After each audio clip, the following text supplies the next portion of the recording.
Hello everyone. Today we are going to explore an exciting topic, wild and domestic animals. Have you ever wondered why some animals live with us in our homes while others roam freely in jungles, mountains, and oceans? So let's find out together.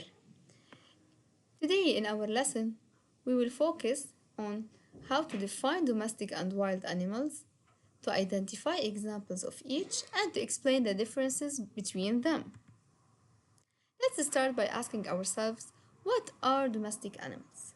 Domestic animals are those that live with humans. They depend on us for food, shelter, and care.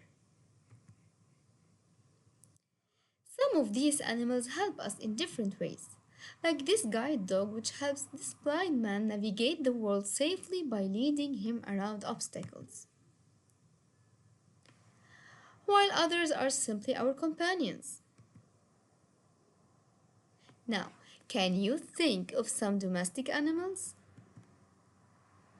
The horse, for example, is a strong animal used for transportation, farm work, and even sports. The cow. It's a farm animal that gives us milk and helps in agriculture. The sheep, for example, raised for wool, meat, and milk. They are gentle animals that live in farms.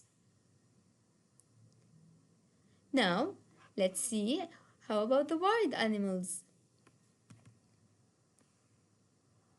Wild animals live in forests, deserts, mountains, and oceans. They find their own food and shelter and they protect themselves from predators. Humans do not take care of them. Giraffes, it's one of these animals.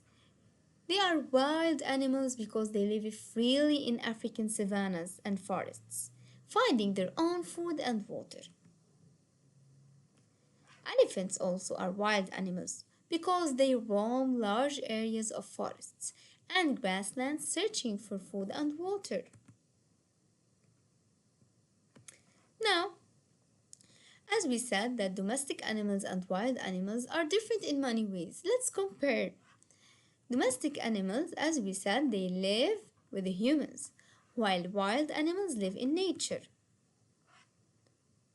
Domestic animals, they need the humans to provide them with food and shelter, while wild animals, they take care of themselves. Let's play now a game. Can you tell me if this animal is wild or domestic? Let's start. This goat, what do you think? Of course, it's domestic that live in farms. This wolf, it is wild animal. How about this bird? Of course, it's wild that lives in outside in the wild. How about this tiny little bunny? This cutie, of course, it's a domestic animal. Now this monkey, it's a wild animal. I'm proud of you. Now, let's ask ourselves why it's important to know the differences between these two. Knowing about wild and domestic animals helps us take care of pets and respect animals in nature. Thank you for learning with me today. You did a great job.